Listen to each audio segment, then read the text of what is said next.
antes de orar, quiero comentarles algo, y es que al final voy a terminar faltando 10 para las 12 para que me regalen esos 10 minutos para una inscripción que les vamos a hacer a ustedes, para que nos den sus datos, estas personas que vienen por primera vez hoy. Y para los que ya han venido también es necesario que den esa información. ¿Por qué? Vamos a crear un grupo de WhatsApp donde vamos a estar comunicando con ustedes, y adicional a eso, la idea es montar en la plataforma nuestra este curso, porque la idea es que a un futuro quede virtual. Pero ¿qué va a ser para ustedes esto? Que yo les voy a dejar una serie de tareas que van a realizar en la plataforma para repasar lo que hemos visto. Entonces, los que no vinieron el domingo, el sábado pasado, no hay inconveniente porque yo les voy a dejar ahí unas guías para que las vayan revisando y sobre eso van respondiendo. Ok, entonces para que tengamos claridad, voy a terminar faltando 10 para las 12, voy a hacer un esfuerzo grande porque hablo demasiado, entonces me toca restringirme y la idea es que el curso sea lo más objetivo posible. Ok, entonces ¿están de acuerdo? Faltando 10 para las 12 terminamos. Atrás van a ver unos hermanos, no sé si aquí atrás o afuera, tomándole sus datos. ¿Listo? Entonces, vamos a orar para iniciar y poner este tiempo en las manos del Señor. Amado Dios y Padre eterno, yo te doy gracias, Señor. Gracias nuevamente por esta oportunidad que nos brinda, Señor, de podernos reunir para seguir siendo edificados, Dios. Te doy gracias por cada hermano, Señor, que ha dispuesto este tiempo para seguir preparándose, Señor, para seguir edificándose. Te ruego que lo bendigas, Padre, que sea tu Espíritu Santo quien obre en sus corazones, Dios. Oro por los que están aquí presentes, por los que aún no han llegado, Señor, y los que por múltiples causas no pudieron asistir hoy. Te ruego tu bendición para cada uno de ellos, Señor, y también te ruego por mi vida, que seas tú ayudándome, Señor, guiándome, Padre, y guardando mis labios, Señor, de hablar palabra de hombre, Señor. Permite, Dios, que pueda darte la gloria a ti a través de la enseñanza, Señor, de este curso. Y esperamos, Señor, que con esto que hacemos, Dios, podamos darte gloria a ti porque eres el único que te la merece. En el nombre de Cristo Jesús, amén y amén. Bueno, mis hermanos, los que no estuvieron, pues van a tener que después ponerse al día. Pero el sábado pasado lo que hice fue más que todo una introducción de lo que está pasando con el Evangelio hoy en día, no solamente en Colombia, en Barranquilla, sino en todo el mundo. Entonces, la idea es que, si bien este curso es de evangelismo y discipulado bíblico, porque el énfasis está en que es algo bíblico, la idea es, no van a salir expertos en cómo me le acerco a una persona a predicar el Evangelio. La idea y el objetivo es que ustedes salgan preparados lo más posible en entender cuál es el mensaje que se va a transmitir, ¿ok? Porque nada me sirve ser el mejor relacionista público si no estoy transmitiendo la importancia del Evangelio. Ese es el punto. Entonces, el énfasis va a ser en entender cuál es ese mensaje que Dios nos ha mandado a llevar. Las buenas nuevas del Evangelio, ¿cierto? Aquí esta diapositiva la mostré la vez pasada. El objetivo nuestro es prepararlos, animarlos y exhortarlos. ¿Para qué? Para que podamos ser hacedores de discípulos. Es decir, esa es la gran comisión. Discípulos que hacen discípulos. ¿Listo? Ese es el enfoque. Entonces, rápidamente voy a mencionar unas cosas, y estos son los dos puntos claves en este curso de evangelismo y discipulado. Rescatando el verdadero evangelio y entendiendo la gran comisión. Entonces, al final del curso, si hemos entendido realmente el verdadero evangelio y si hemos entendido lo que el Señor nos ha mandado hacer, me doy por bien servido. Y la gloria sea para el Señor. ¿Ok? Ahora, rápidamente, el evangelio que prevalece en América hoy. Esto es un breve repaso ahí, pero quiero que les quede claro. Lo que declara el evangelio hoy sobre el hombre es tan cuidadoso que no ofende a nadie. El evangelio que prevalece en América hoy es que lo que declara acerca de Dios es que es tan limitado que no molesta a nadie. Y lo que demanda es tan poco que resulta en pequeñas convicciones. No causa un apartarse del pecado y no hace un llamado a la disciplina comprometida. Eso es lo que está pasando con el evangelio de hoy. Entonces debe primero recuperarse el evangelio que una vez fue predicado por ¿quién? por Jesucristo y los apóstoles. Ahora, debe recuperar el evangelio que siempre es gratis, pero que nunca, ¿qué? Barato. Y debe aprender un evangelio que es más que una decisión humana y que en cambio es el gran poder de Dios. Yo les comentaba hace 8 días, el tema del evangelismo en el mundo es que eh, Dios tiene un plan maravilloso para tu vida, ¿cierto? Y que estamos dependiendo es de una decisión humana. Y resulta que eso es totalmente contrario a lo que enseña la Escritura.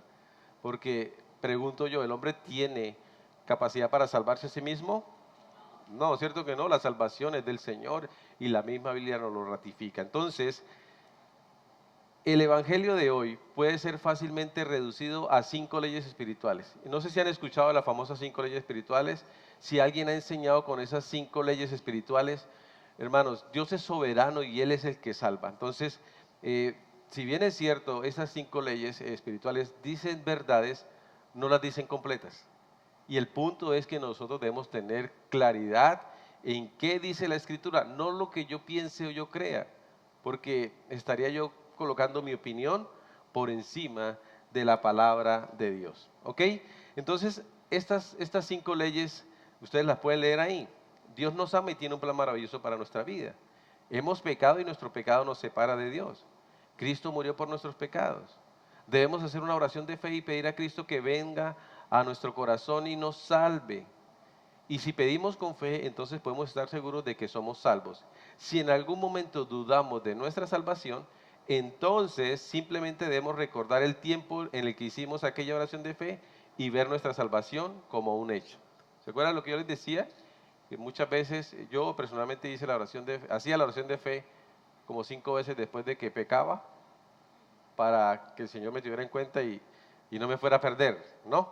Porque esto es lo que realmente se está viendo hoy en día y muchas personas creen que son salvas porque hace 20 años hicieron una oración de fe en un campamento, un retiro, alguien le hizo repetir la oración, pero sus vidas no han sido transformadas. Ese es el punto. Entonces, una de las tareas que yo les voy a dejar es que ustedes van a analizar estas 5 leyes espirituales, pero en el texto que yo les voy a suministrar, ahí está la explicación, porque no voy a entrar en detalle aquí, de cómo deberían ser esas 5 leyes espirituales bíblicamente. Entonces, una de las tareas es esa. Y ustedes van a definir esas 5 leyes espirituales, pero basados en la Escritura. Y ahí tienen la ayuda en el documento que les voy a dar. ¿Ok? Ahora, esta es el punto central porque muchos han entendido la gran comisión como voy al parque, predico el evangelio, hago que las personas repitan la oración de fe y ya cumplí mi misión, entonces ya Señor, agradéceme porque estoy sirviendo para tu obra. Pero pero definitivamente eso no es el evangelio, eso no es la gran comisión. Entonces vamos a ver y en el transcurso del seminario nos vamos a dar cuenta. Entonces, esta oración es muy conocida, ¿no? Hay unas que varían unas palabras, pero realmente esto dista de lo que es la realidad de la palabra. Como les decía al inicio, Dios es soberano, hermanos, y Dios pudo salvar a muchas personas a través de esa oración si fue genuina, pero eso no es lo que el Señor manda en la palabra. ¿Ok?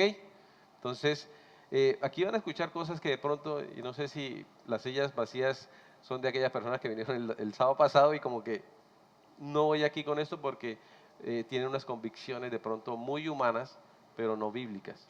Y como les decía, si el Evangelio es bíblico, hay una cosa que va a pasar en tu vida sí o sí, Dios te va a confrontar.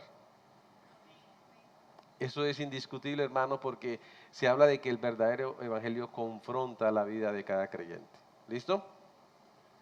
Bueno, entonces, el Evangelio centrado en el hombre, que lo decía el sábado pasado. El verdadero Evangelio no comienza con el valor del hombre o el maravilloso plan de Dios para el hombre. El verdadero Evangelio comienza con una declaración del valor de Dios y su gran interés es por su propia gloria. Alguien ha dicho correctamente que el Evangelio no comienza con las palabras porque de tal manera amó Dios al mundo. ¿Se acuerdan que les preguntaba Juan 3:16? Sino que realmente el Evangelio comienza con la declaración en el principio Dios creó. Dios es el personaje importante, Dios es el héroe de toda la historia, no el hombre. De hecho, Romanos 11:36 termina diciendo, porque de Él y por Él y para Él son todas las cosas, a Él sea la gloria por los siglos. Amén. Y este es el último versículo del capítulo 11 de Romanos. Después de Romanos 11:36 viene Romanos 12 y empieza a ver el resultado de una vida que ha sido cambiada por Cristo genuinamente. ¿Ok? Entonces, del 1 al 11, de hecho, otra tarea que les dejo, o si no se las dejé, es estudiar el libro de Romanos. Esa es la carta magna del Evangelio. Del capítulo 1 al 11, Dios muestra su plan redentor, mostrando la condición del hombre, todo lo que el Señor hace para que el hombre pueda ser salvo. Y después del 12 en adelante viene la forma en que como nosotros, si hemos nacido de nuevo, vamos a glorificar al Señor, porque la gloria es solo para el Señor. ¿Listo? Bueno, ahora sí ya entonces iniciamos con la imagen que dejamos la vez pasada, ¿se acuerdan? Mm, Y esta imagen es muy importante porque realmente esta perspectiva del Evangelio nos va a entender, nos va a hacer entender realmente en qué consiste el Evangelio, pero también cómo el Evangelio obra en sus vidas, hermanos. Porque el Evangelio en muchas iglesias se tiene como el ABC para los nuevos, para las personas que están llegando, entonces vamos a predicarle el Evangelio y se olvidan de la palabra Evangelio en sus vidas. Pero resulta que el Evangelio debe ser parte de nuestra vida. De hecho, para los creyentes genuinos, el Evangelio es su identidad. ¿Y por qué les digo esto? Porque estos cuatro puntos operan en cada situación de nuestra vida. Si el Señor ha establecido el matrimonio, hay un principio bíblico. Dios es el que crea eso, ¿cierto? Pero la caída hace que el hombre tenga una relación con su esposa muchas veces complicada y grave. Pero Cristo viene a solucionar eso, no a solucionar los matrimonios, porque muchos llegan al Evangelio es porque necesito que Dios salve mi matrimonio. Y repito aquí, Cristo no se hizo hombre y dejó toda gloria para venir en una cruz a morir por ti, para darte carro, para darte casa, para arreglar tu matrimonio, para darte una vida feliz. Cristo vino fue para salvar tu alma. ¿Y de qué la va a salvar? De la condenación eterna. Ese es el objetivo del Señor. Pero hoy en día muchos creyentes piensan que Cristo me tiene que dar casa, carro y beca, porque si no, entonces, ¿qué sentido tiene seguir a Cristo? Y eso es algo totalmente erróneo, ¿cierto? Entonces, todo esto que vamos a ver les va a servir mucho a ustedes, no solamente para evangelizar, para discipular, sino para entender su vida, cómo viven delante del Señor. ¿Ok? El mensaje del Evangelio responde a 4 grandes preguntas. ¿Quién es Dios? ¿Por qué estamos en una situación tan desastrosa? ¿Qué hizo Cristo? ¿Y cómo podemos volver a Dios? Entonces, si se dan cuenta, estas 4 preguntas van relacionadas con la creación, ¿quién es Dios? La caída, ¿por qué estamos en una situación tan desastrosa? La redención, que es qué hizo Cristo y cómo podemos volver a Dios a través de la regeneración. ¿Se dan cuenta? Esto va ligado. Entonces, es importante que entendamos de qué trata verdaderamente el Evangelio. Ahora, yo pregunto, ¿todos aquí conocemos a Dios? ¿Lo conocemos lo suficiente? O sea, nunca vamos a poder conocer a Dios, pero ¿está en mí el procurar conocerle? ¿Y cómo yo puedo conocer al Señor? A través de su palabra. ¿Cuántos atributos conocemos de Dios? 7 atributos. ¿Cuáles?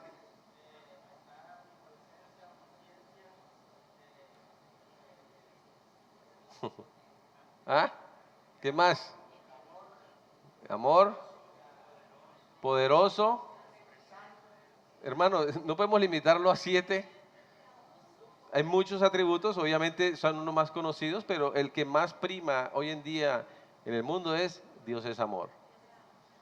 Yo lo decía, ¿no? Pero se olvidan del Dios que es justo, ¿cierto? Que es eterno, que es poderoso, que es omnisciente, omnipresente, que es verdadero, que es eterno, que es fiel. O sea, hay cantidad de atributos. Pero el problema es que ni siquiera conocemos de quién vamos a hablar.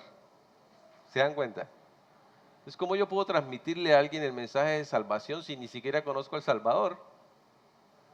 Entonces nos limitamos y nos enfrascamos en Juan 3:16 y de ahí no salimos. Y yo les hice un ejercicio acá, ¿no? ¿Alguien se aprendió Juan 3:18? Mm, ¿eh? Tenemos que empezar a conocerlo y la forma de conocerlo es aprender de su palabra. Listo. Ahora, también nos ayuda a contestar las 4 preguntas de la cosmovisión. El origen, de dónde venimos, el propósito, por qué estamos aquí, la moralidad, qué es lo correcto e incorrecto, y el destino, hacia dónde vamos. Entonces, muchos creen que Dios nos creó para ponernos en esta tierra y ya. Entonces tú te mueres y ahí se acabó todo, ¿cierto? Como muchas sectas enseñan, que tú te mueres y ahí ya se acaba todo y listo. Equivocado. Porque primero el hombre fue creado para la eternidad. Entonces es lo que vamos a empezar a ver, ¿listo?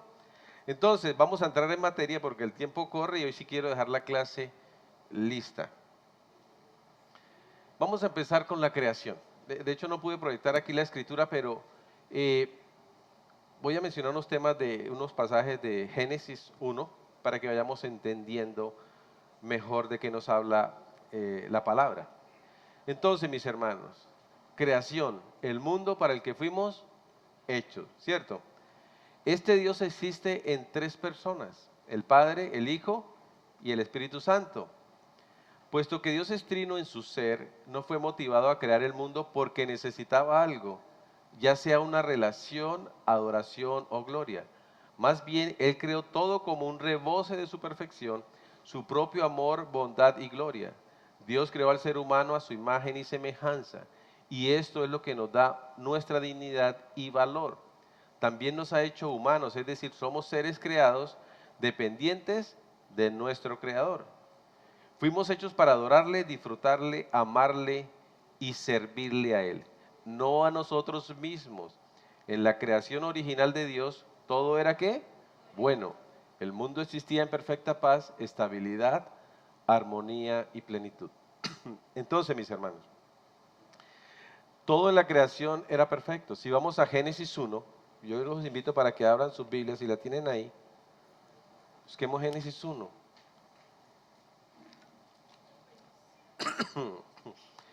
Eh, ¿Cómo empieza Génesis 1? En el principio creó Dios o Dios creó, ¿cierto? Pero ¿quién es el importante aquí? Dios. Entonces, ese es punto fundamental para nosotros empezar a entender que todo se trata de Dios. Nosotros los humanos somos creación de Dios. Nosotros no somos importantes. Pero hoy muchos piensan que Dios no puede existir sin el hombre. ¿Qué creen ustedes ante eso? Falso, porque tú te mueres y Dios sigue siendo Dios, ¿cierto? Pero hoy en día se enseñan muchas cosas, como que, bueno, no voy a decir, pero muchas herejías que escuchamos de que Dios no puede vivir sin nosotros, que Dios nos necesita, que Él por eso nos creó porque se sentía solo. Entonces, eso está lejos de la realidad, porque fuimos creados para darle gloria a Dios. Y todo se trata es del Señor. Ahora, si ustedes han sido juiciosos, si han estudiado Génesis, hay algo importante que debemos ver nosotros. Primero, que muestra la Trinidad, porque Dios creó, el Espíritu de Dios se movía sobre la faz de las aguas. ¿Y dónde vemos a Cristo? En 3:15 no, estamos apenas en el 1. ¿Ah? ¿Dónde está Cristo en el Génesis 1? ¿Ah? Hagamos, bueno, ahí se nota la pluralidad donde estamos hablando de la Trinidad. Pero antes de eso, ¿qué dice la Escritura? Y dijo Dios, y Dios dijo, y Dios dijo. ¿Y qué dice Juan 1:1? En el principio era el verbo era con Dios, y el verbo ¿qué? Era Dios. Ahí estaba el Señor Jesucristo, porque ese es el logos, la palabra, todo proviene de Él. Entonces es importante que tengamos claridad en eso. Ahora, algo que se repite muy seguido en Génesis 1 Es una frase. ¿Ah? ¿Cómo? Y Dios dijo, no, aparte de eso, y vio que era bueno en gran manera. Todo lo que el Señor creaba y hacía era ¿qué? Bueno en gran manera. Eso es importante que lo tengamos en cuenta. ¿Por qué? Porque estamos hablando de la creación perfecta de Dios. Todo era perfecto, todo era bueno, ¿cierto? De hecho, en el versículo 12 habla de que la tierra estaba desordenada y vacía, que todo era un caos. Pero Génesis 1 en el versículo 31 termina diciendo, entonces Dios miró todo lo que había hecho y vio que era muy bueno. O sea, ese es nuestro Dios.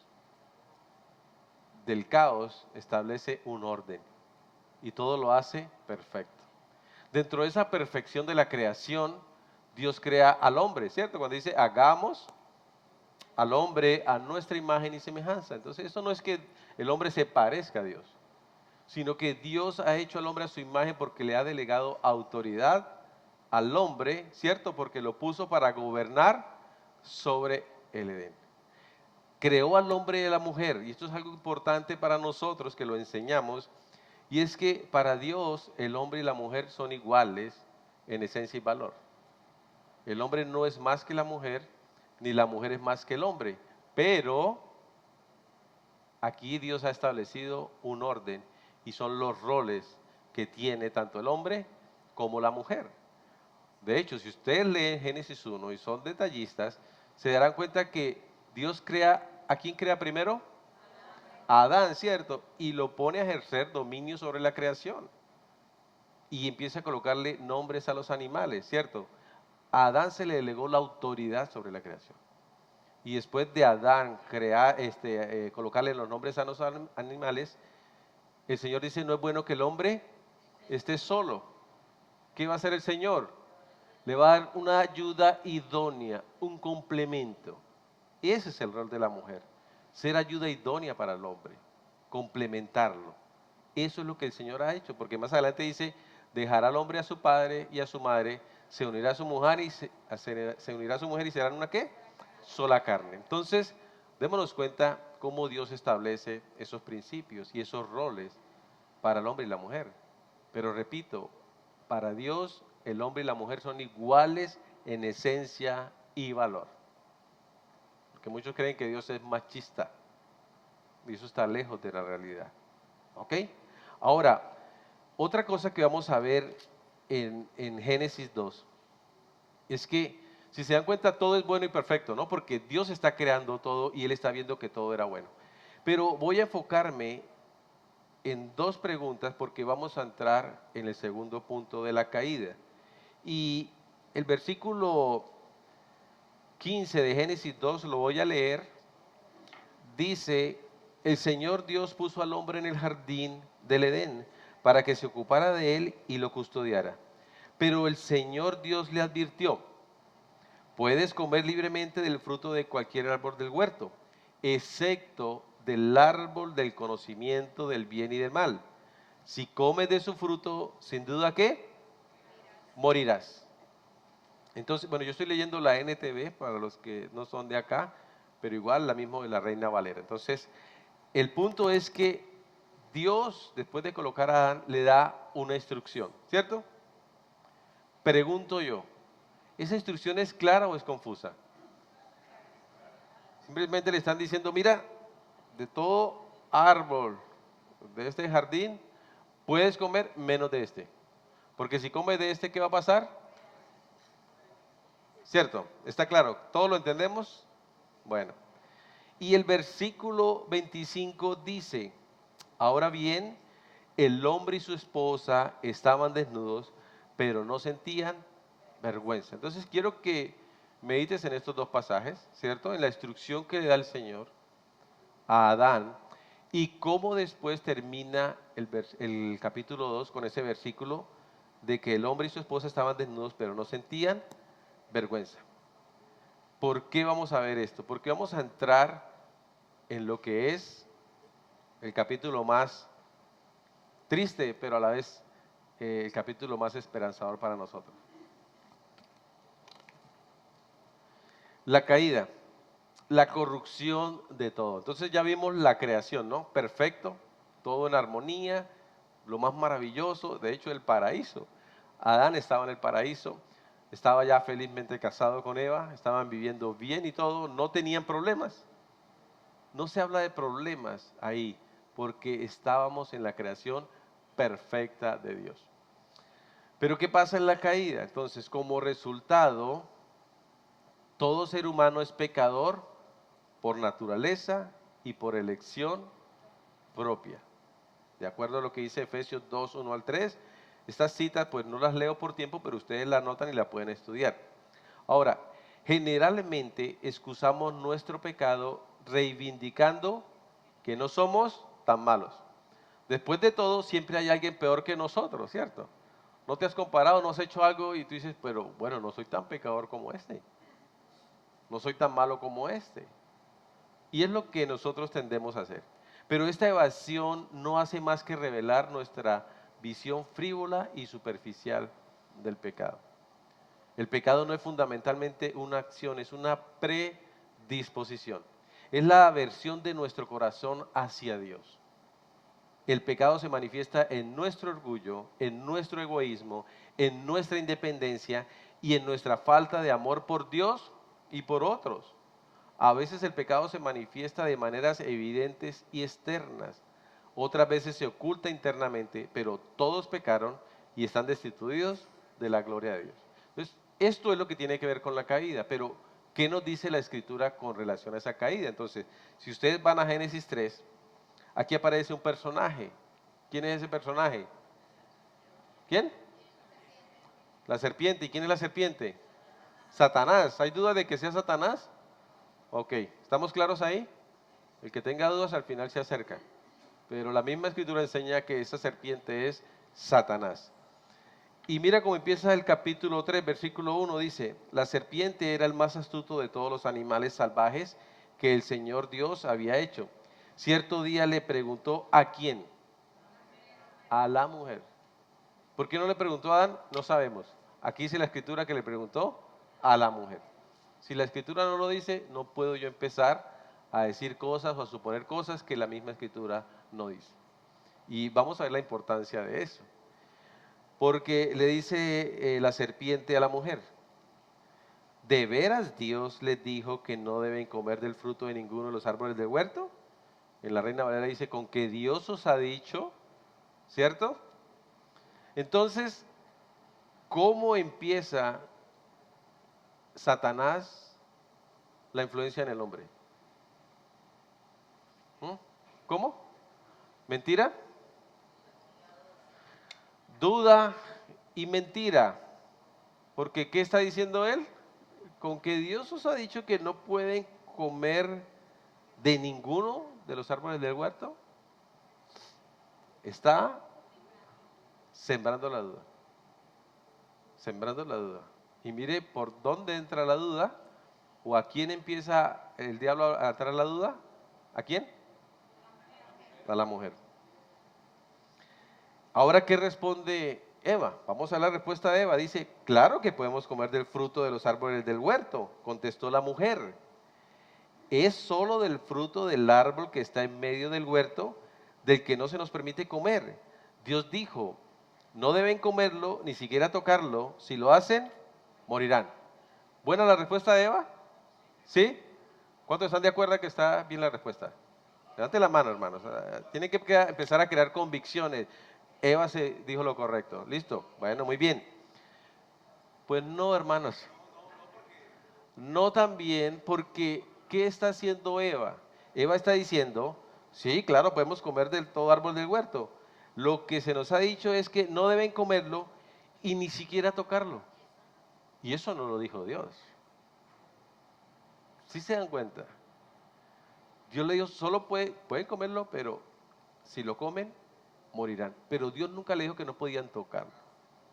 Entonces, mire cómo Satanás empieza creando y generando duda en la mujer, ¿cierto? Y diciendo una mentira. ¿Qué está haciendo Satanás aquí? Le está restando a la palabra de Dios. Porque Dios dijo, van a morir, y él está diciendo, no van a morir. Ahora, Eva le está diciendo que ni siquiera pueden tocarlo. Entonces, ¿por qué hago énfasis en esto, hermanos? hoy en día eh, muchas personas se están parando en púlpitos a decir, Dios me dijo, Dios me habló, Dios me mostró, y no está en la escritura. Entonces se están moviendo por emociones, por sentimientos, o por un sueño que tuvieron, que no tiene nada que ver con la escritura. Y el problema es que empiezan a añadirle a la palabra de Dios cosas que el Señor no ha dicho. ¿Y qué dice Dios con respecto a eso? Hay de aquel que le añade hasta una tilde o le quita la palabra de Dios, porque ellos van a recibir un trato duro, porque le están añadiendo la palabra de Dios. Ahora, si ustedes van a Gálatas 1, versículos 6 al 9, rápidamente, ¿qué está pasando aquí? Pablo le está escribiendo a los Gálatas. Y voy a leerles rápidamente del versículo 6 al 10. Dice, estoy horrorizado de que ustedes estén apartándose tan pronto de Dios, quien los llamó a sí mismo por medio de la amorosa misericordia de Cristo. Están siguiendo un evangelio diferente que aparenta ser la buena noticia, pero que no lo es en absoluto. Están siendo engañados por los que a propósito distorsionan la verdad acerca de Cristo. Si alguien, ya sea nosotros o incluso un ángel del cielo, les predica otra buena noticia diferente de la que nosotros les hemos predicado, que le caiga la maldición de Dios. Repito lo que ya hemos dicho, si alguien predica otra buena noticia o el evangelio distinto de lo que ustedes han recibido, que esa persona sea maldita. Pablo está exhortando a los Gálatas aquí, porque en esa época el contexto era que estaban volviendo al pacto antiguo, a los sacrificios, y que era necesario circuncidarse, cuando ya el Señor había venido y había establecido que no era necesario circuncidarse, porque ya no estaban bajo la ley, sino bajo la gracia, pero habían unos insistiendo en que era necesario. Entonces están creyendo otra cosa que ya se les había dicho que no era necesario. ¿Qué es lo que pasa hoy en día? Hoy en día muchos están enseñando un evangelio, ¿cierto?, que aparenta ser la buena noticia, pero que en realidad no lo es. Porque hay personas que a propósito están distorsionando la verdad acerca de Cristo, y Cristo es la verdad, es la palabra. Entonces, aquí hay un ejemplo claro donde dice, si aún nosotros o un ángel del cielo se les aparece y les dice otro evangelio, que sea anatema. Y hoy en día eso es real. ¿Ustedes han escuchado de los mormones? ¿Han escuchado de los mormones? ¿Hay algún mormón aquí? ¿O es mormón? ¿No? Bueno, no se preocupe. Si están aquí es porque el Señor los ha salvado y los está guiando a la verdad. Pero el problema con ellos es que ellos se basan en eso. La doctrina de los mormones se basa en la revelación de un ángel llamado Mormoni o Moroni, que se le aparece a José Smith y le da unas nuevas tablas. Y ese es el evangelio que ellos están predicando. Pero ¿saben qué es lo triste? Que no hay uno o dos o tres mormones. Hay millones de mormones en todo el mundo. Y tienen poder económico y hacen y deshacen. Ustedes ya conocen de eso. Entonces se está predicando un evangelio que aparenta ser la buena noticia, pero que en realidad no lo es. ¿Y quién está detrás de esto? Satanás. Porque él es el que empieza a traer confusión y a crear esa buena noticia, pero que en realidad no lo es. Y ellos hablan de la familia, qué bonito pasarla con la familia y todo lo bonito y lo hermoso, pero no hablan nada de salvación ni de arrepentimiento. Entonces, nada, eso es tremendo. Predican pero no practican. Y eso no solo de ellos, porque hay muchos creyentes que dicen ser creyentes, pero que su vida no lo refleja. Entonces, ese es el punto de la caída. Se empezó con una duda de parte de Satanás hacia la mujer. Y la mujer lo que hace es responder, pero le está añadiendo a la escritura. Pero sigamos este diálogo. Dice Eva, el versículo 4 otra vez entra Satanás y dice, no morirán, respondió la serpiente a la mujer. Dios sabe que en cuanto coman del fruto se les abrirán los ojos y serán como Dios con el conocimiento del bien y del mal. Miren esto, hermanos. Vuelve otra vez a Satanás a decir, no morirán. ¿Y qué dijo Dios? Morirán. Lo que pasa es que Dios sabe que si ustedes comen, van a ser como Dios. Ahora, si ustedes han leído las Escrituras, ¿qué nos dice la Escritura de Satanás? Él quiso ser como Dios, pero fracasó en su intento y fue desterrado del tercer cielo con sus séquitos. Ahora, como él no pudo, entonces está tratando de que el hombre quiera ser como Dios. Y no es que nosotros seamos como Dios, porque eso va a ser imposible, pero pregúntense cuántos de nosotros muchas veces queremos ser como Dios. ¿En qué sentido? ¿Cuántos a veces quieren saber todo? ¿Ser omniscientes? ¿Cuántos quieren estar en todos los lugares al tiempo? Quieren ser omnipresentes. ¿Y cuántos a veces quieren ser más misericordiosos que el mismo Cristo? Eso es lo que pasa en nosotros, porque muy dentro de nuestra naturaleza caída tenemos eso aquí. Y eso fue lo que Satanás sembró en el hombre. ¿Se dan cuenta? Entonces necesitamos nosotros entender qué es lo que pasa. Y por eso les enseño esta perspectiva del Evangelio, para que cuando enseñemos el Evangelio, la persona entienda qué es lo que está pasando con él. Por qué su vida está así. ¿Sí ven? Entonces, vuelve y responde la mujer. Después de que dice que serán como Dios con el conocimiento del bien y el mal. Versículo 6. La mujer quedó convencida. Vio que el árbol era hermoso y su fruto parecía delicioso y quiso la sabiduría que le daría. Así que tomó el fruto y lo comió. Después le dio un poco a su esposo que estaba con ella y él también comió.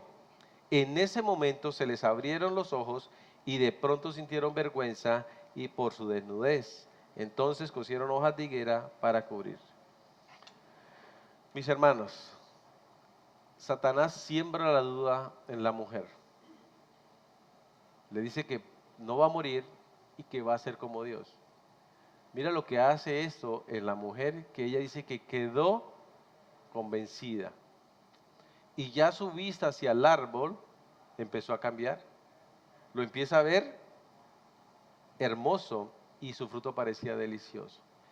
Y este pasaje tiene mucho que ver con 1 Juan 2:16. 1 Juan 2:16 se lo voy a leer para que vayamos entendiendo. Dice 1 Juan 2:16, pues el mundo solo ofrece un intenso deseo por el placer físico, un deseo insaciable por todo lo que vemos y el orgullo de nuestros logros y posesiones. Nada de eso proviene del Padre, sino que viene del mundo. Entonces, alcanzar sabiduría, los logros de este mundo, las cosas que nosotros vemos y las deseamos, todo eso hace parte de lo que el diablo influenció en nosotros. Y ese pasaje está dentro del contexto de que no debemos amar al mundo. Entonces, aquí vemos cómo esta mujer quedó convencida y se dejó seducir por las palabras de Satanás.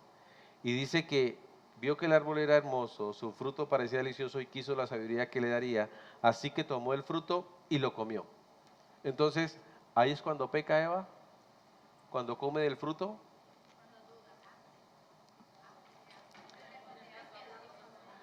Desde el momento en que Eva empieza a dudar, significa que dejó de creerle a Dios y le creyó más a Satanás. Dejó de obedecer a Dios y obedeció a Satanás. El pecado es la desobediencia, es no creerle a Dios, sino creerle a Satanás. El comer el fruto fue consecuencia de lo que ella ya había hecho y era haber pecado. Sí lo vemos. Ahora, hermanos, el punto aquí, y aprovecho para hablar con los hombres aquí, es que ella comió y en ese momento, perdón, ella tomó el fruto y lo comió, después le dio un poco a su esposo que estaba con ella. Entonces, hombres que están acá, qué pena con ustedes, pero siempre lo tengo que decir cuando estoy enseñando esto, la instrucción se la dieron al hombre. Y lo que podemos pensar es que Adán le dice, bueno, mira, esta es la instrucción, ojo con esta instrucción. y se dan cuenta que Eva le añade. No sabemos si en el momento en que Adán le habló, le añadió o fue Eva, no sabemos, la Biblia no lo dice, pero el hombre estaba cerca viendo lo que pasaba. Entonces, el hombre y hombres aquí, nosotros somos responsables de nuestras esposas. A nosotros se nos va a pedir cuentas por ellas. ¿Qué estaba haciendo Adán? Si hubiese sido un hombre bíblico, regenerado por el Señor, nacido de nuevo, hubiese dicho, Eva, ¿qué haces ahí? ¿Por qué le estás prestando oído a Satanás? Recuerda lo que el Señor nos dijo, ven para acá. Pero él no dijo nada. Ahora, él también había escuchado al Señor que dijo, si comen de ese fruto, ¿qué va a pasar? Morirán. De pronto le estaba esperando a ver qué pasaba con Eva, ¿no? Comía el fruto y vamos a ver qué pasa, si cae o no. No sé, eso no lo dice la Escritura, pero conociendo la maldad nuestra, porque nuestro corazón es perverso y engañoso, pudo haber pasado, sí, yo. De pronto yo le dije, porque somos expertos en eso, ¿no? Esto estamos esperando que vaya. Se le advirtió, no hizo caso, tome, lleve. No, hermano, esto de verdad es una pasividad de Adán. Debió haber estado más pendiente de su esposa. Entonces aquí cierro el paréntesis porque ese llamado es para nosotros los hombres. ¿Ok? Después de esto, dice el versículo 7, en ese momento se les abrieron los ojos y de pronto sintieron vergüenza por su desnudez. ¿Se dan cuenta que yo les leí el versículo 25 del capítulo 2? Que terminaba diciendo que estaban los dos, ¿qué? Desnudos y no sentían vergüenza. ¿Por qué no sentían vergüenza? Porque estaban en perfección. Ellos podían estarse viendo desnudos y ellos no tenían maldad en su corazón. Para ellos eso era normal. Pero una vez que han pecado, primero cuando la mujer codicia el árbol y lo ve con otros ojos, ya había entrado la codicia en la mujer. La codicia no existía en la creación perfecta. Ahora entra la vergüenza por causa del pecado. ¿Y qué hicieron ellos? Se dieron cuenta que estaban desnudos, sintieron vergüenza. Entonces, ¿qué hicieron ellos? Cosieron hojas de higuera como unos delantales o taparrabos, ¿cierto? Para tapar su desnudez. Quiero que tengan eso en mente porque eso nos va a ayudar a entender más adelante otro punto. ¿Ok? Entonces estamos en la historia, vemos lo que está haciendo el Señor. Versículo 8 dice, cuando soplaba la brisa fresca de la tarde, el hombre y su esposa oyeron al Señor Dios caminando por el huerto. Así que se escondieron del Señor Dios entre los árboles. ¿Qué es lo que pasa con el pecado? ¿Qué hace en el hombre? Lo hace alejarse de Dios. Lo hace darle la espalda a Dios. ¿Por qué? Porque el pecado lo delata. Porque el pecado hace que el hombre no quiera nada con Dios. De ahí esa muerte que el Señor pronosticó. Ellos murieron físicamente porque más adelante mueren, pero murieron espiritualmente. Se dañó esa relación que Dios tenía con ellos a causa del pecado. Eso es lo que pasa hoy en día con todas las personas que no tienen a Cristo en su corazón. Están apartados de Dios. Y ellos no desean buscar a Dios. Hermanos, y si ustedes hoy a esta hora, con hambre de pronto, o aguantando, están aquí, no es por ustedes, es por el mismo Señor a través de su Espíritu Santo, quien a pesar de que el cuerpo esté cansado, deseas estar aquí, porque es el mismo Señor quien te trajo acá. Si no tuviésemos Espíritu Santo, hermano, estaríamos descansando en piscina, qué sé yo, pero no estaríamos aquí porque nuestra carne no quiere nada con Dios. ¿Ok? Ahora, dice el versículo 9, entonces el Señor Dios llamó ¿a quién? ¿Se dan cuenta, hombres? ¿Quién fue la que escuchó a Satanás? Eva. ¿Y a quién llamó Dios? ¿Quién es responsable? ¿Se dan cuenta, hermanos? Eso no lo digo yo, lo dice la Escritura. Le preguntó, ¿dónde estás? Esto es una pregunta retórica, hermanos, porque Dios es omnisciente. Dios sabía dónde estaba, pero está preguntándole, ¿dónde estás? Y el hombre contestó, te oí caminando por el huerto, así que me escondí. Tuve miedo porque estaba desnudo. Ya entró la codicia, ya entró la vergüenza y ahora viene el miedo que no existía en la perfecta creación. Todo eso son consecuencias de la caída del hombre. ¿Y quién te dijo que estabas desnudo? Le preguntó el Señor Dios. ¿Acaso has comido del fruto del árbol que te ordené que no comieras? Y el hombre contestó, miren hermanos, la respuesta de este hombre perfecto. La mujer que tú me diste fue quien me dio del fruto y yo lo comí. ¿Qué está haciendo aquí Adán? Justificándose y culpando ¿a quién? ¿A Eva? ¿Seguro que a Eva? Exacto. Y si ustedes han estudiado Génesis 1, cuando Dios le creó a la mujer y se la puso y se la presentó, Adán dijo, wow, esta sí es de mi raza, esta es carne de mi carne, hueso de mis huesos, y imagínense esa alegría, y agradecido con Dios porque se la había dado, pero ahora que está diciendo, yo estaba bien, la culpa es tuya. Yo estaba bien solito y tú me la mandaste. Ahora, eso es lo que el hombre hoy en día hace. Siempre que va a ser el hombre confrontado y cuando ustedes les comparten del Evangelio, van a decir, no, pero yo estoy bien, yo no le hago mal a nadie.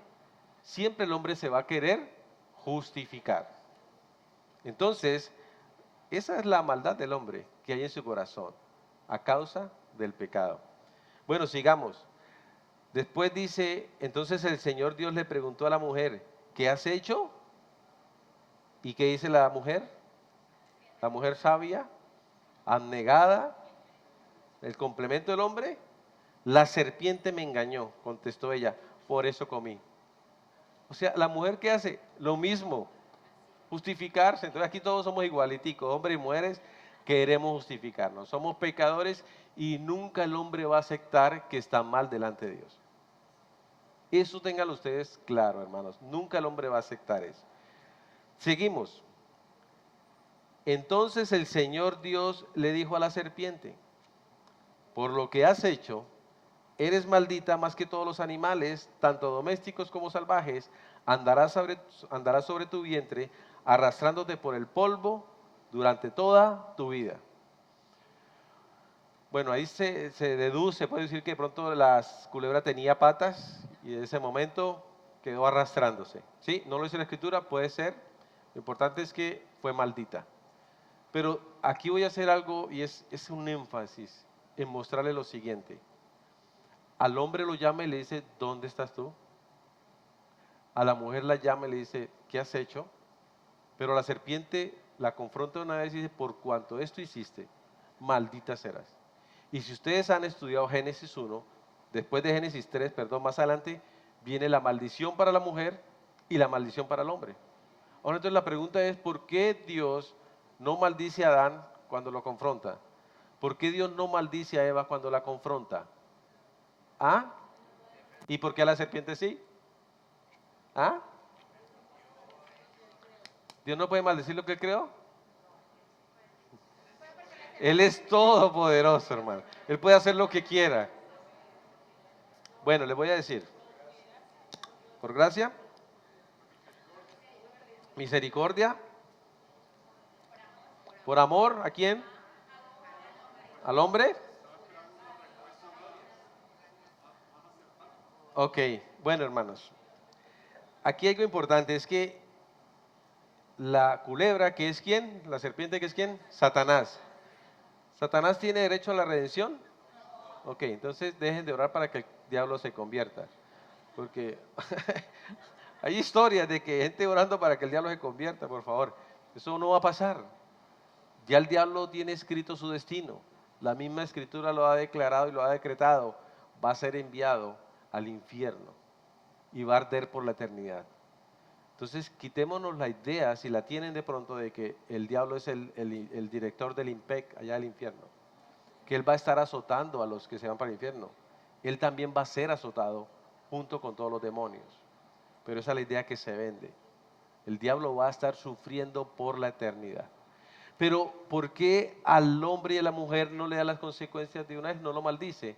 Porque Dios, si se dan cuenta, hace una pregunta.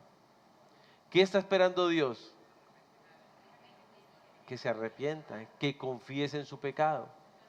Pero el hombre no lo va a poder hacer. Y es lo que quiero que empecemos a entender, hermanos.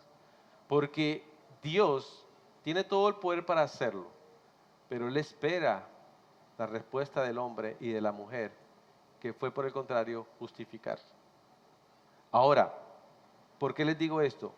Porque Dios es tan misericordioso, hermanos, que antes de dar esa maldición para el hombre y la mujer, Él da una promesa.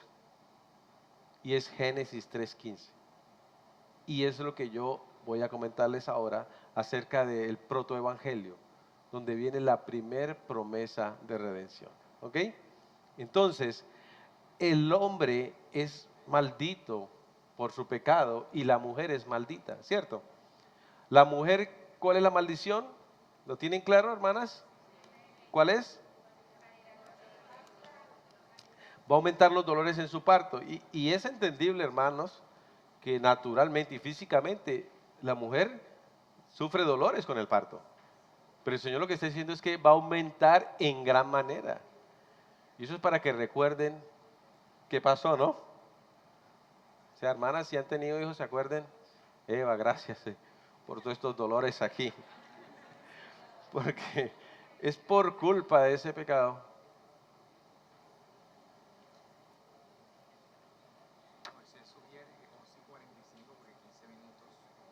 A las 11:45. Ok, listo. Bueno, hermanos, entonces voy a acelerar porque necesitamos más tiempo aquí. Entonces, la mujer va a tener esas consecuencias, esos dolores. Pero también hay otra cosa importante, que es lo que muchas mujeres olvidan. Dice, luego le dijo a la mujer, haré más agudo el dolor de tu embarazo y con dolor darás a luz. Y desearás controlar a tu marido, pero él gobernará sobre ti. Amén. ¿Cuántos amén? Poquitos, hermano.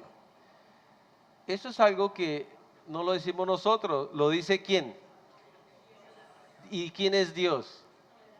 El creador. Entonces, ¿quién eres tu barro para reclamarle al alfarero?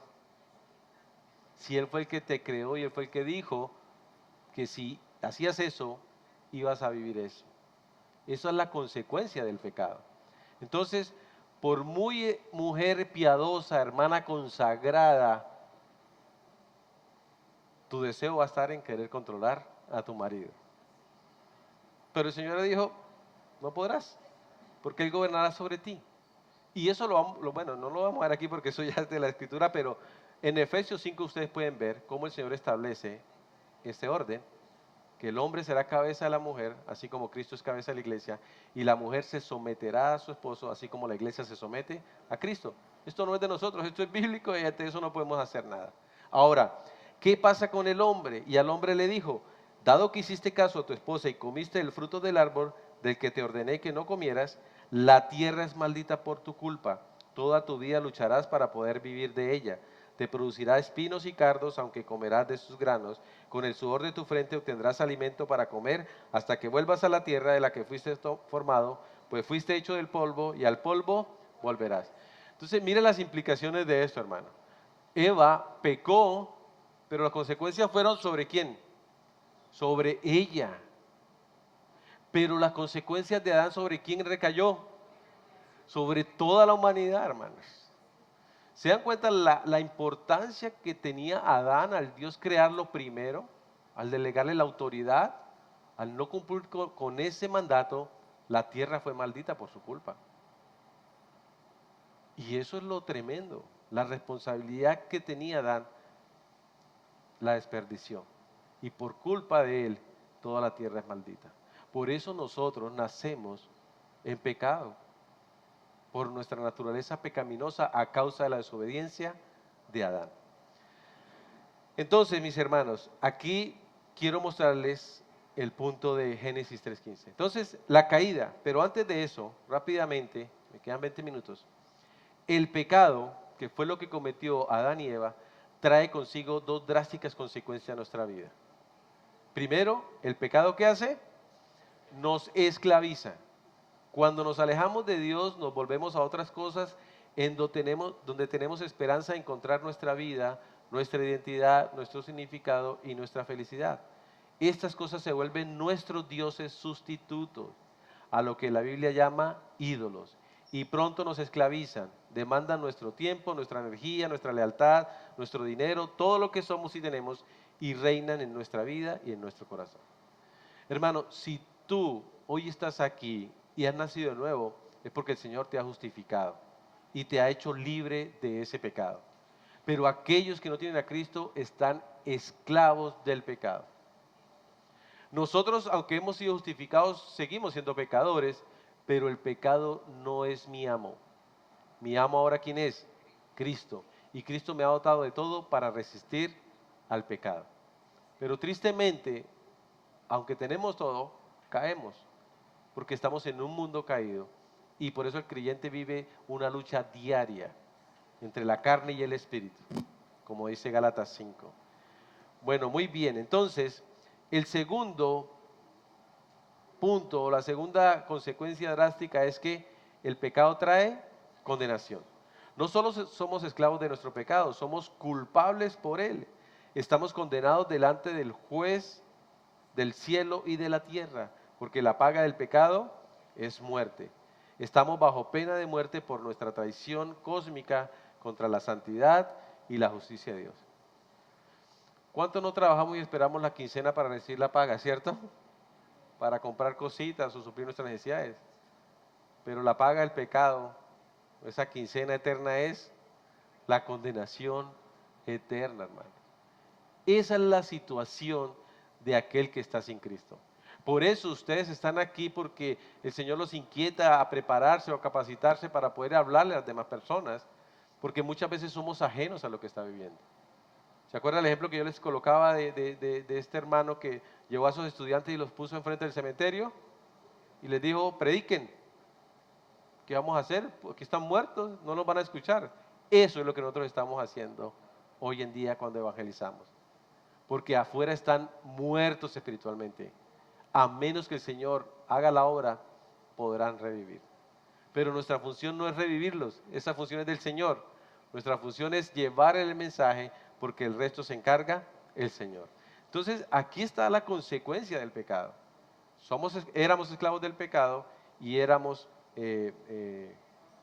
somos rescatados de la condenación eterna. Pero los que no están con Cristo son esclavos y van a vivir condenados por la eternidad. Por eso hay afán de compartir el Evangelio. Solo el Señor sabe quiénes se van a salvar.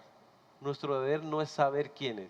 Nuestro deber es hablar, hablar y hablar. ¿Listo? Seguimos, mis hermanos. Entonces, la redención. Jesús viene para salvarlos. Génesis 3:15 dice: y pondré hostilidad entre tú y la mujer. Está hablándole a la serpiente. Y entre tu descendencia y la descendencia de ella, de la mujer. Su descendiente te golpeará la cabeza y tú le golpearás el talón. Entonces Dios le está diciendo a Satanás: tú vas a golpear a la simiente de la mujer en el talón, pero la simiente de la mujer te va a golpear en la cabeza. Esa es la primer promesa de redención de parte del Señor. ¿Y a quién se está refiriendo Dios? A su Hijo Jesucristo. Ese es el punto. Ahora, ¿dónde se cumple esa promesa? En la cruz del Calvario. Satanás pensó que lo había hecho al quedar Cristo muerto en la cruz, crucificado. Pero no contaba con que Cristo iba a resucitar al tercer día. Y ahí es cuando le da por la cabeza a Satanás, porque vence la muerte. Y gracias a que Cristo resucitó, es que nosotros podemos tener vida eterna, hermanos. Por eso yo les decía el sábado pasado, muchos predican el Evangelio solamente de que Cristo murió por nuestros pecados, pero se olvidan de decir que Cristo resucitó. Y si no menciona la resurrección de Cristo, no estamos haciendo nada. ¿Leyeron 1 Corintios 15? Ahí nos dice la Escritura que si Cristo no hubiese resucitado, en vano estaríamos haciendo esto, hermano. Pero lo cierto es que Cristo sí resucitó. Amén. Ahora, este libertador tiene que ser verdaderamente humano para pagar la deuda que le debemos a Dios. Pero no puede ser meramente humano porque tiene que vencer el pecado.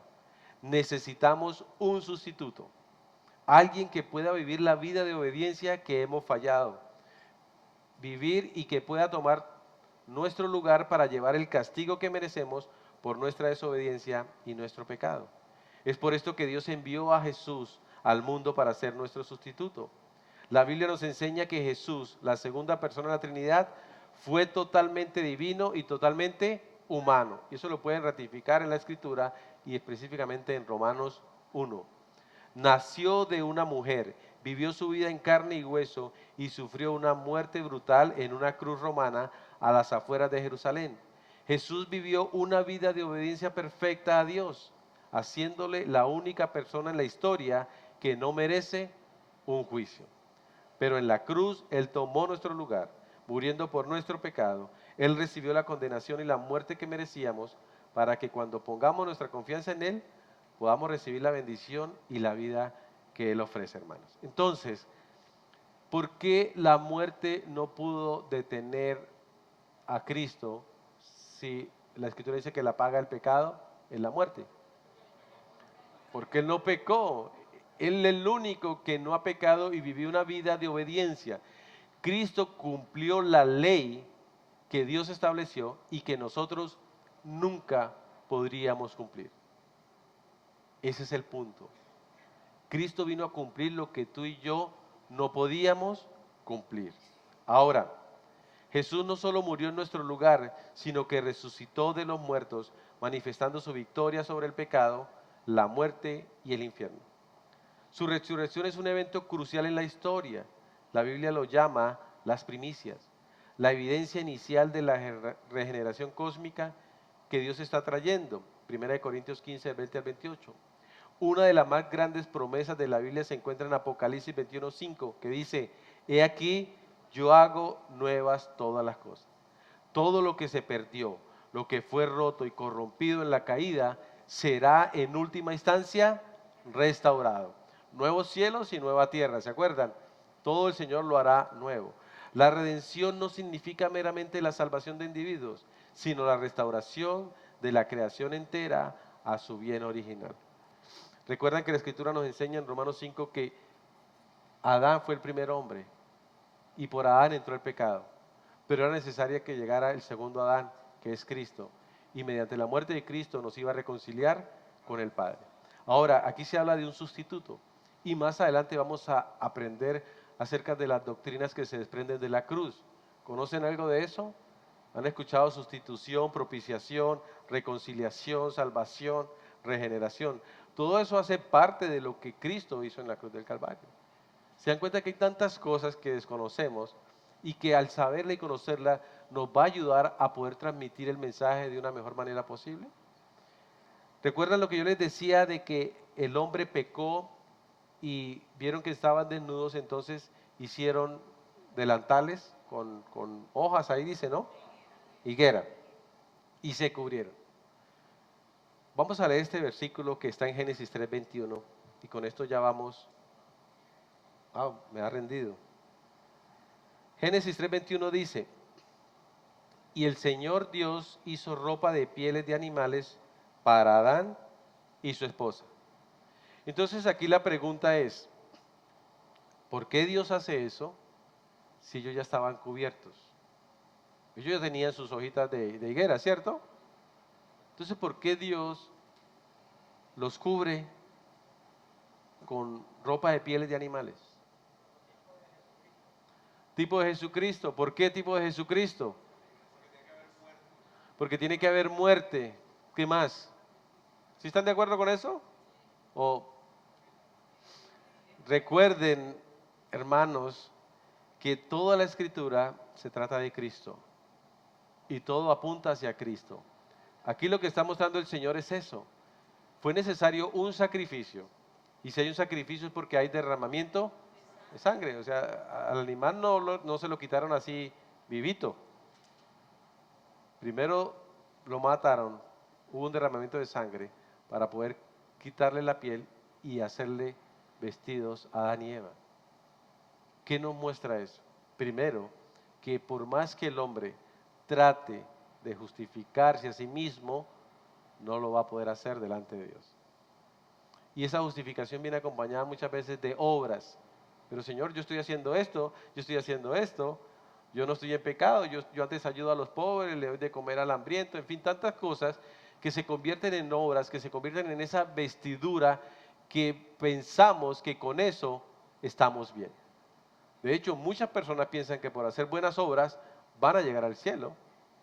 Muchas personas también hacen sacrificios pensando que con eso van a llegar al cielo, los que se flagelan, los que suben Monserrate de rodillas, haciendo obras por su cuenta, y cuando hacen eso, ¿saben qué están haciendo? O están diciendo que el sacrificio de Cristo no fue suficiente, que yo necesito ponerle de mi parte, y eso ya lo vimos la semana pasada. Eso no es posible, porque el hombre está incapacitado para salvarse. Entonces, ese sacrificio efectivamente apunta a lo que pasó con Jesucristo, quien fue al sacrificio por nuestro pecado, quien derramó hasta la última gota de su sangre por nuestro pecado. Es la única forma para que el hombre pueda reconciliarse con Dios, la obra de Jesucristo en nosotros. Nadie podrá llegar al cielo por sus propios medios. Es necesario el sacrificio de Cristo para reconciliar al hombre con Dios. ¿Se dan cuenta lo que el Señor nos está mostrando, hermanos? Por eso es importante que entendamos esto, porque nos va a ser más claro transmitir el mensaje a aquellos que no conocen de Dios. Porque tú fácilmente hablas con una persona, y yo los puse la vez pasada a hacer un ejercicio, ¿no? 3 voluntarios pasaron, pero el punto es que a medida que vamos aprendiendo, vamos a entender cómo es que se predica el Evangelio y cómo se comparte. Porque nada te sirve que le digas a una persona que Dios te ama, que tiene un plan maravilloso para tu vida, y le entregues un tratado, si no lo confrontas con la verdad. ¿Se acuerdan lo que les mencionaba de Juan 1:14? Cristo vino en toda su gloria para traer gracia y verdad. La verdad es la que me permite decirle al adúltero: estás mal delante de Dios, porque eso es abominación delante de Dios. Porque la Escritura lo dice. A los fornicarios, a los adúlteros, a los afeminados, a los borrachos, a los mentirosos. Eso es lo que nosotros mostramos con la palabra, la verdad. Pero no simplemente le decimos estás mal delante de Dios, estás condenado, sino que también mostramos la gracia del Señor. Y la gracia es presentar ese mensaje de buenas nuevas de salvación. Aunque estés adúltero, aunque estés pecando contra Dios, Dios tiene misericordia. Ese es el punto que nosotros necesitamos entender para poder transmitir. Y mis hermanos, para terminar esta perspectiva bíblica, viene la restauración. Entonces recuerden: creación, caída, redención y restauración o regeneración. ¿Y qué significa esto? Pues la historia continúa. ¿Cómo formamos nosotros parte de la historia? ¿Cómo experimentamos la salvación personal de Dios y cómo llegamos a ser agentes de su redención en el mundo? ¿Por fe o confianza? Efesios 2, 8, 9 nos habla de la gracia. No es por algo que yo haya hecho, sino es un regalo de Dios que Él decidió dárnoslos. ¿Y qué significa esto? Confiamos en el taxista cuando contamos con él para llegar a nuestro destino. Confiamos en el médico cuando estamos de acuerdo con su diagnóstico y nos encomendamos a su cuidado. Son ejemplos. Pero confiamos en Cristo Jesús cuando reconocemos nuestro pecado, cuando recibimos su perdón lleno de gracia y cuando descansamos plenamente en Él para nuestra aceptación ante Dios.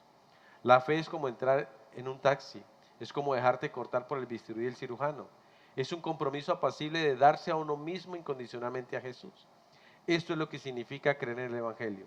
Cuando confiamos en Jesús, somos eximidos de la condenación del pecado y de su esclavitud. Somos hechos libres para decir no al pecado y sí a Dios. Somos hechos libres para morir a nosotros mismos y vivir para Cristo y sus propósitos. Somos hechos libres para luchar por la justicia en el mundo. Somos hechos libres para dejar de vivir para nuestra propia gloria y comenzar a vivir para la gloria de Dios. Y somos hechos libres para amar a Dios y a otros por la manera en que vivimos. Esto va a ser el enfoque de nuestro estudio, hermanos. Esto es el Evangelio, la perspectiva del Evangelio. ¿Se dan cuenta cómo empezamos nosotros a ver las cosas? ¿Por qué es importante tener esto claro? Porque cuando empecemos a ver el Evangelio, vamos a entender cómo poder llevar el mensaje a la persona. Y esto para nosotros debe ser claro, hermanos. Esta es la esperanza que nosotros tenemos como creyentes. ¿Cuántos hemos sido confrontados hoy? Gloria al Señor, hermano, porque aquí se trata es que le damos gloria al Señor. Y tenemos que empezar a ver la forma de cómo se comparte el verdadero evangelio. Muchos vienen de otras iglesias acá. Y lo que nosotros queremos es que puedan conocer el verdadero evangelio y lo puedan llevar a sus lugares si no lo están haciendo como deben hacerlo. Como les decía, mucha historia hay acerca de las 5 leyes espirituales. Se ha predicado el evangelio por muchos años, desde los años 70 o antes se empezó esa revolución con esas 5 leyes espirituales. Esas famosas campañas de evangelismo que se hacían en muchos años, bueno, en mi época se hacían y se llenaban estadios. Pero iban, escuchaban y después esa gente no volvía y no se sabía qué pasaba con esas personas. Pero muchos hoy en día viven una vida totalmente lejos de Dios, viviendo y revolcándose en el mundo, pero su confianza está en que hicieron esa oración de fe hace muchos años. Y tristemente es lo que muchos están pensando hoy en día. Nosotros debemos ser responsables cuando el Señor nos enseña algo. A nosotros se nos va a pedir cuentas de lo que entendemos de la Escritura, no de lo que no entendemos, como dice Deuteronomio 29:29. Ahora ustedes ya han sido expuestos y espero por la gracia del Señor que el Espíritu Santo obre en ustedes y traiga claridad. Y cuando ya somos conscientes de lo que el Señor nos ha revelado, ¿cuál es nuestra responsabilidad? Enseñarlo como dice la Escritura. Entonces, mis hermanos, de verdad que los animo para que sigan asistiendo, para que perseveren. Es una hora difícil, pero hermanos, Cristo lo vale. Y más por lo que Cristo ha hecho por nosotros, la Escritura me dice que lo que yo recibí de gracia, debo darlo de gracia. Este sacrificio que ustedes hacen hoy al estar aquí y después llevárselo a otras personas, Dios ve todo eso. No para ganar puntos con Dios, sino para ser fiel con aquel que ha dado todo por nosotros. Amén. Bueno, hermanos, vamos a orar y terminamos para que por favor se puedan acercar a los hermanos.